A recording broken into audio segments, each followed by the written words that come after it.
What's up, Senior High? I hope you guys have had an awesome week.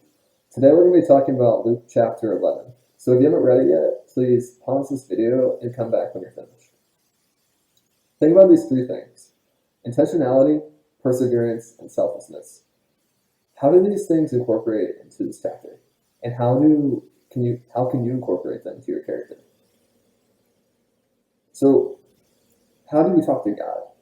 Jesus tells his apostles how to do the Lord's Prayer. And we can use this as a foundation for the rest of our prayer life and really analyze it to see how Jesus wants to think about God and how he wants us to perceive him. I think this is one big takeaway that we don't think about often through this prayer. Then he talks about, this parable where someone is looking for bread in the middle of the night, and he was rejected. And Jesus responds by saying to keep knocking, keep searching, and to keep asking.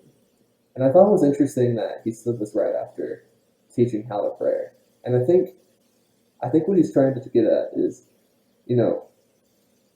that our prayer life with God is unending, and we don't just stop after we talk to God. It's about perseverance. It's about not giving up after we don't get what we want. It's a continual conversation. And I don't know if that helps or if you've thought about prayer and that with those terms before, but it truly changed how I talk to God and how I see my relationship with him. Later in the chapter, some accuse Jesus of being in partnership with Satan. Right after he heals a mute from a demon residing in his body. And I think it's, honestly, do you think this is laughable? I mean, Jesus just cast the demon out of this man, and he still had skeptics. He still had doubt from the Pharisees, saying they needed the proof from heaven. And then Jesus rebukes them with this obvious statement that a kingdom divided cannot stand. Why, Christ asked, would Satan fight against his own kingdom? Why would a ruler dispatch forces to destroy his own army? This makes no sense. If Christ is casting out the demons by the power of God, then this is the demonstration that the kingdom is among them.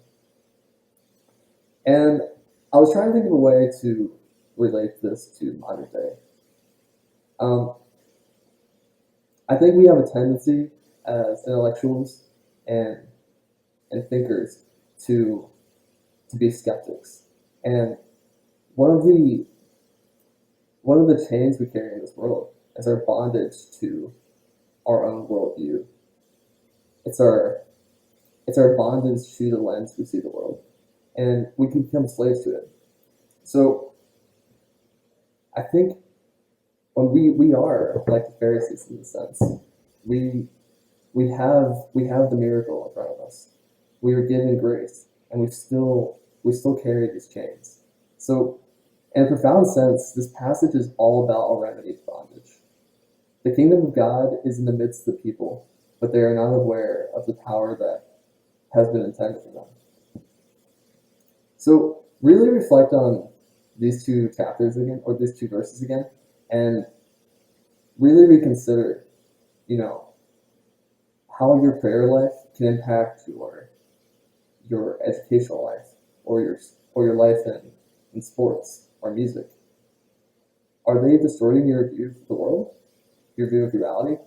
It's something worth considering. So I hope this helped, and I hope you guys have an awesome rest of your week.